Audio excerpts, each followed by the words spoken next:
Today's update unfolds as a gripping tale of high-stakes anti-corruption drama, my people, where the hunter becomes the hunted in the shadows of power. One raid can unearth hidden gadgets and secrets that threaten the very foundations of trust. And that's the explosive twist rocking Nigeria today. Yes, my people, the Independent Corrupt Practices and Other Related Offences Commission, ICPC, has recovered alleged wiretapping equipment capable of intercepting private conversations, plus sensitive security documents that could compromise national security from the Abuja residence of former Kaduna State Governor Nasir El-Rufai. This revelation came in court filings amid his ongoing detention and fundamental rights challenge. In this episode, you'll get the full timeline of the raid, investigations, and court battles, the legal rules governing searches, detentions, and cybercrimes, and what this means for everyday Nigerians watching if powerful figures face real accountability. Please like and subscribe to Daily Update for accountability because attention is pressure, and pressure can force clarity. Here is the breaking update dated March 2, 2026, from court processes filed by the ICPC before the High Court of the Federal Capital Territory, FCT, in Abuja. The ICPC detailed a search executed on February 19, 2026, at El-Rufai's residence, number 12 Mambea Street, Aso Drive, Asokoro District, under a duly signed search warrant from a magistrate court. In the presence of his wife, Hadiza Isma El-Rufai, and son, Honorable Mohammed Bello El-Rufai, operatives recovered electronic magnetic equipment allegedly capable of tapping conversations and accessing sensitive security documents from various government agencies. El-Rufai reportedly refused consent to access the equipment as per Exhibit ICPC 5. That recovery alone sent shockwaves, but it ties into broader allegations. The ICPC claims these items link to national security risks, and El-Rufai has admitted on Arise Television to tapping the National Security Advisor's phone conversations. The commission also alleges threats to witnesses. One sought protection via Exhibit ICPC 6 and non-cooperation from El-Rufai, who declined interviews while an aide fled abroad. A 14-day remand order from Buhari Magistrate Court dated February 19, 2026 expires March 5, 2026. El-Rufai is challenging his detention as unlawful, seeking rights enforcement. Confusion swells. Is this solid evidence in corruption probes or political overreach? The raid followed his handover from EFCC to ICPC on February 18th after DSS involvement. Now, let's go chronologically because the sequence matters, my people. Nasir El-Rufai, a two-term Kaduna governor 2015-2023, is no stranger to controversy, known for bold reforms, urban renewal, and sharp political commentary, but dogged by allegations of corruption, land grabs, and governance style. The story ignited from a petition alleging corrupt practices during his tenure. ICPC launched preliminary investigations, pulling documents from banks and institutions. Multiple invitations via letters went unanswered or rescheduled. On February 5, 2026, upon airport arrival, DSS was alerted for arrest, unsuccessful. He honored an EFCC invitation February 18th, got detained, granted bail he couldn't meet, then handed to ICPC. February 19th, raid and 14-day remand. ICPC confronted him with documents.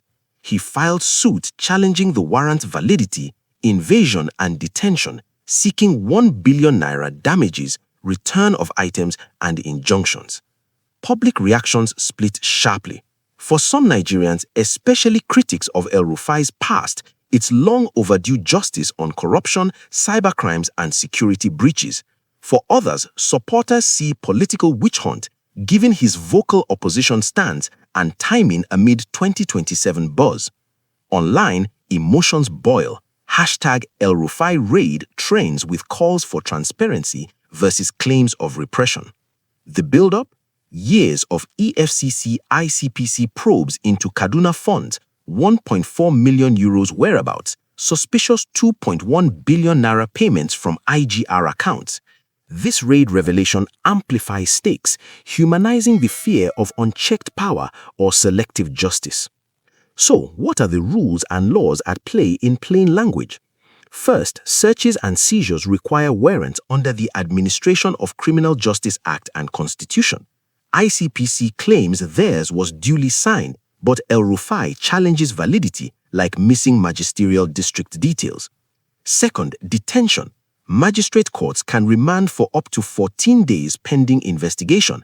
ICPC's order expires soon, but extensions possible with cause. Third, wiretapping and interception fall under Cybercrimes Prohibition, Prevention, etc. Act 2015. Unlawful tapping carries up to 2 years jail, 5 million naira fine, or both.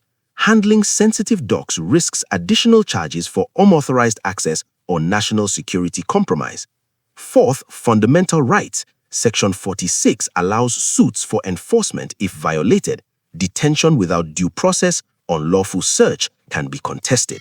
Finally, cooperation. Suspects can remain silent, but non-cooperation can justify continued investigations. It's not automatic guilt, it's procedural checks ensuring fairness, no bias, just the law's grind to balance investigation integrity with rights. My people, here's the rhyme for the middle of this story. Power no be crown wey shine forever. When shadows creep, the light go expose the wire. Gadgets they talk, documents they whisper secrets. Na so ICPC raid open door, and now the whole nation they listen. If the ear they too long, the mouth go suffer. Na so Nigeria they talk, and talk them they do plenty. Online, El-Rufai's camp cries foul, calling it vendetta against a critic. ICPC backers hail evidence of wrongdoing. Others worry national security docs in private hands spell danger.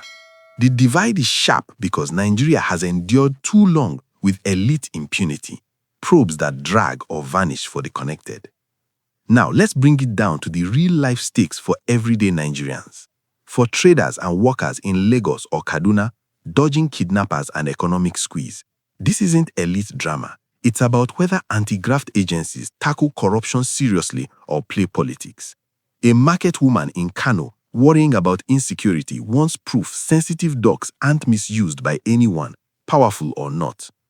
A civil servant in Abuja fearing job cuts craves institutions that probe without fear or favor, no selective raids.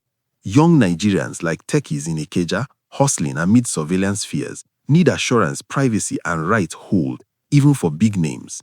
The wider implication for governance is profound. El-Rufai's case symbolizes accountability reaching former governors. If proven, it signals no one is untouchable, but mishandled, it fuels distrust in agencies. The system must prove competence now. No arbitrary actions, no leaks, no collapses from weak evidence. Incompetence here doesn't just fail one case, it wounds public faith in justice. So here's the sharp question for you to answer in the comments. Should anti-graft probes like ICPC's on El-Rufai prioritize full transparency and speed, or risk perceptions of political targeting? Because that single question is the battle line Nigerians are drawing right now, and your local perspective matters.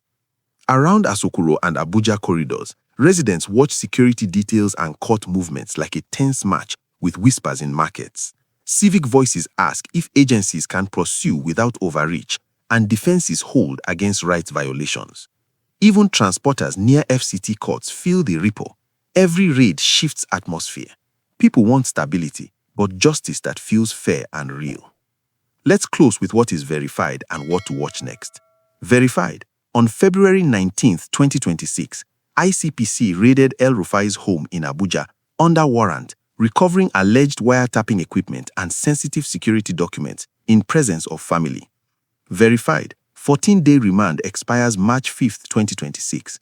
El-Rufai challenges detention in court, alleging unlawful search. Watch points, court rulings on his suit.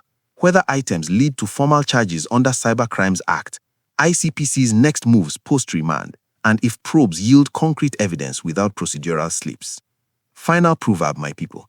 When the scorpion hides in the sandal, the foot feels the sting, but only truth removes the poison. Subscribe to Daily Update. Drop your comment on accountability versus overreach, and share this video so justice doesn't die in silence.